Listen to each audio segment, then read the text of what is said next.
Afternoon. So, ayan mga kabady. Hain kami. Sinusundan lang namin yung Waze. Naka-Waze naman kami.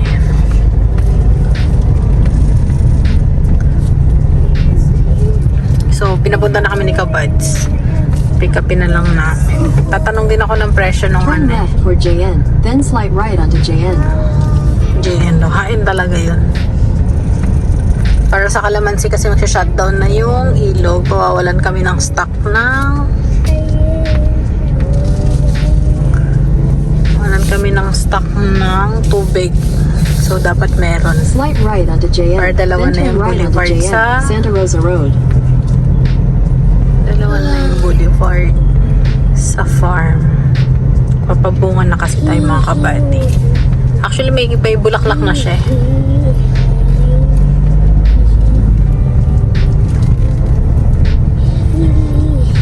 Turn right onto JN, Santa Rosa Road, then turn left. So, yun mga kabady, dito na tayo sa bilihan ng mga drum. So, ayan o, nagbibenta pala sila ng drum. Talaga. Or suppliers sila.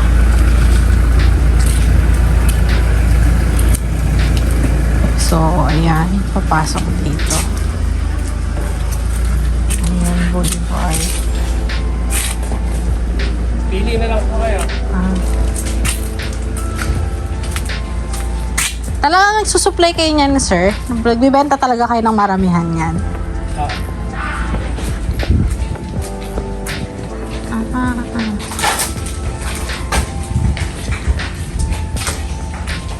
Ano ba yung gamitin? Sa farm po. Pang ano po? Lagay ng gamot, Opo. pang spray.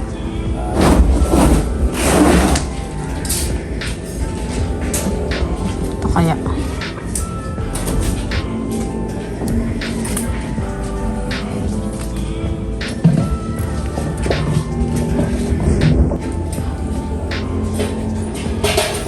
Ayan, sir. Kasama rin ba yan?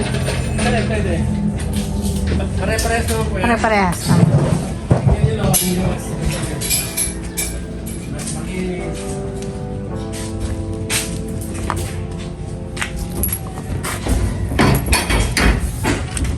Ito na lang siguro. Ito na lang po.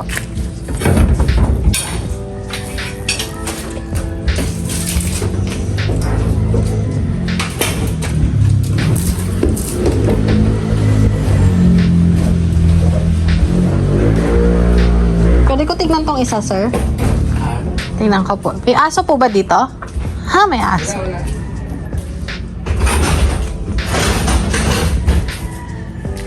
Ito okay din ito. Ay, pwede po ba ito na? Ay, ito na lang ba? Sige, yan na lang po. Yan na lang. Same din naman.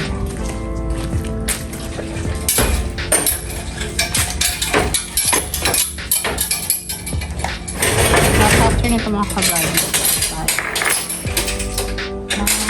Pang spray. Power spray. Bibili tayo.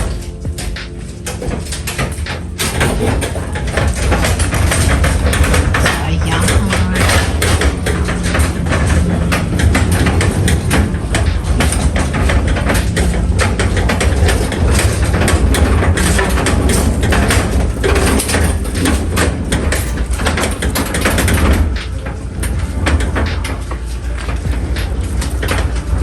So, one down. One to go. Power spray din. Tapos na tayo mga kapatid. So, nabili namin siya ng 5,000. Ay, 4,800. 4,800 mga kapatid.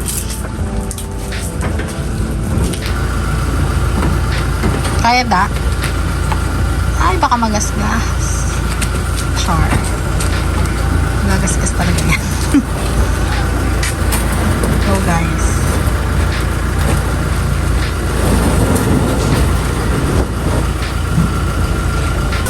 Kami ngayon. Dito ko ngayon yung mga kabati sa RGDG. Bumili tayo ng power spray. Tapos, nagpa-compute kami ni Maki sa solar pump. sa water supply. So, ayan. Possible magpalagay sa farm. Si kabads na lang mag-update sa inyo mga kabad. Pero ako na. Ito. Ako nag-asikaso na ito. So, nagpabili siya sa akin ng pump at saka sabi. Ito yung sabi. So, ayan. At 3-1 tayo. So, waiting tayo sa computation. Tsaka yung sukat ng base na pagpapatungan ng solar pump na magiging source niya is yung sa ilaw. Okay, so pag nagpagawa siya, parang nagpagawa siya ng ano, na around siguro, wala siya requirement sa height. Kung gusto niya mababa para hindi masyadong malakas ang ng hangin, as long na wala siyang shading, wala siyang puno na humaharang sa sun rays naman. Apo. Ito yung sukat niya, 1.2 meters lang yung lapad, 2.3 meters na yung haba, yung taas ng solar panel. Okay. 4 na piraso yan. So, iano lang niya ma'am, i-ready lang niya, yan. Tapos, meron kasi pagka binigay namin sa inyo, may kasama na siyang mga railings na tinatawag, yung mga aluminum. So, ipapatong na lang din niya doon. Ganun lang Kasi siya ito lang ka-simple. po, ano. Okay. So, walang requirements to, as long na maipatong yung 4 na ito, na isang hilera ng ganon, yun na yun. Okay na po. Sige po. Sabihan ko po kay Ma. Yes ma'am. So, ito yung nasa Powers. Sa may pick up po, ayan po. Kasya po kaya dyan. Kailangan sa loob na lang. Loob na lang po. Sige po.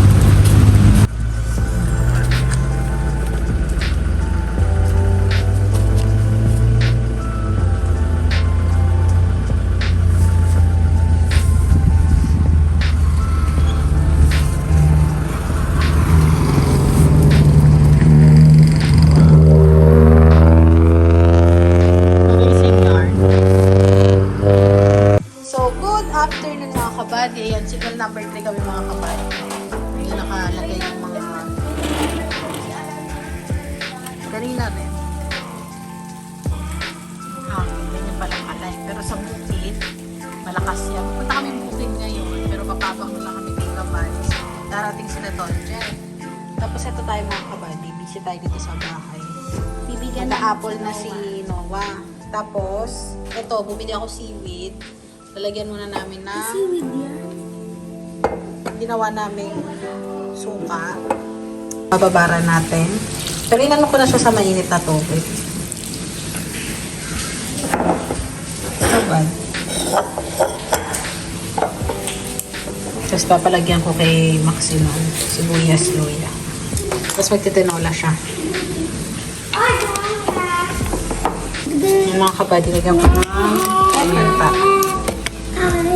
Mix, tapos pwede na siya. Umiyak si Marcos ito namin. Papaprito ko naman ng egg. Mga kabady, pinalinis namin yung aircon namin sa kwarto. Actually, yung kwarto lang muna kasi okay pa naman yung dalawa. So, ayan, chine-check ni sir. Siya rin yung naglilinis sa amin dati. Yung lamig.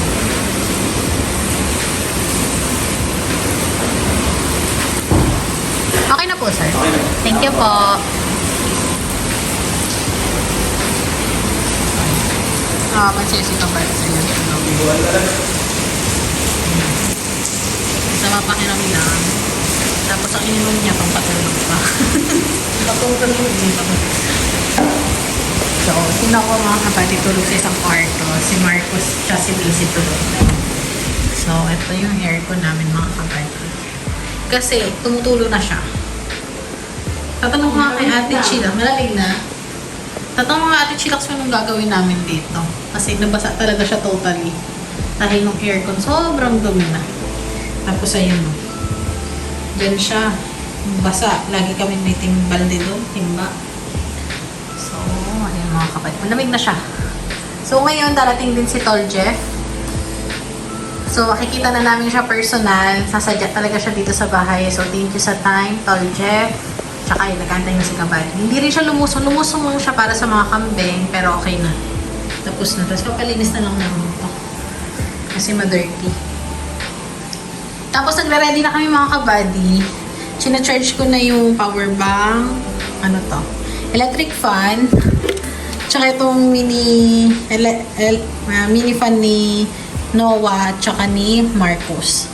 Tapos may lights na rin kami, power banks ready na. Signal number 3 kami mga kabady. Ewan ko kung signal number 4. So, ayun ang kaganapan. Nag-charge na kami, naglinis na kami ngayon. Tapos kumakain kami ngayon. Yun ang kaganapan namin ngayong araw kasi bakit yung panahon naglilinis rin kami kaya wala kami magawa sa bahay kaya naglinis lang kami ni Maxine. Wala rin si Ate Beth dahil may lagnat si Ate Beth. Tapos si Ate Lourdes off ngayon. Halos lahat ng tao namin mga kabady off ngayon. Si Maxine lang hindi. Mag-off siya. Pag nag-off si Maxine, mag-off. Sige po, thank you po. Gulo ang aming kusina. Nakalupad lang namin. Magpupupas na mga kabady. Ayos ko dito. Tchadan! Ayos ko yung lagay ng mga gamot namin. Tinanggal ko yung mga nabuksan na. Tapos pinaghiwa-hiwalay ko yung mga vitamins. Mga gamot. Ito, sobrang gamit na gamit namin ito mga kabady. Tapos konti na nga lang. Ang migraine. So, ayan. Dyan siya. Tapos, sa itong ref, bukas ayusin namin. Ayan, tuwa si Noah kapag nakikita niya ito mga kabady. Magulat siya. Parang kamukha ko. Ayan, ito yung giveaway sa, ano niya. Sa mga ninong-ninang, hindi ko pa napipay. Tignan ko na lang. Ayan.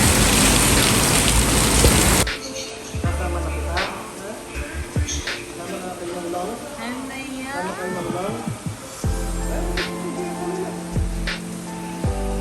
So, yun mga kabady, nandito si paring Jeff, si Tol Jeff sa bahay kasama si ate. Yung kapatid niya mga kabady kasama niya. Tapos, sinadya niya talaga tayo kasi paalis na rin siya. So, by next week, busy na rin siya. Kaya sabi niya, kahit mga bagyo, pupunta siya dito. So, thank you Tol Jeff. Thank you. Parang 2020,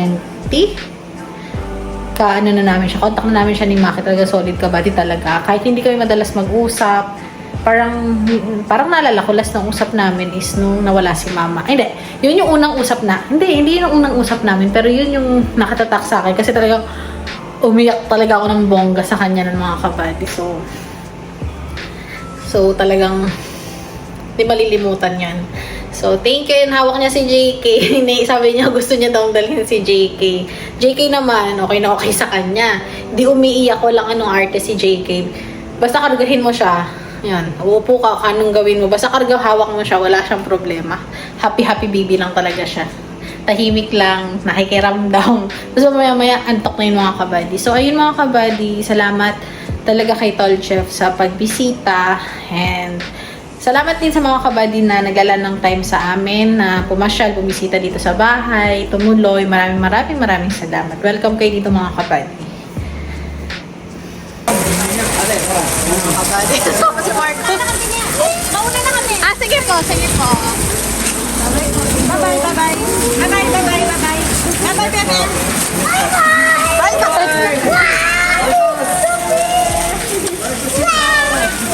Iyak, Char. Pwede malakas yung ulo, no? Bye-bye. Bye-bye. Say bye-bye. Bye-bye. Napaka-champion talaga. Oh my God. Bagyo ka lang. Kabady kami. Kabady kami. Bye-bye, friend. Tol, magbalik kami. Tol, salamat na.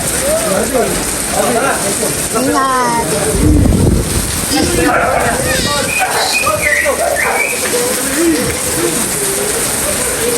No, kami pa. Ramo. No,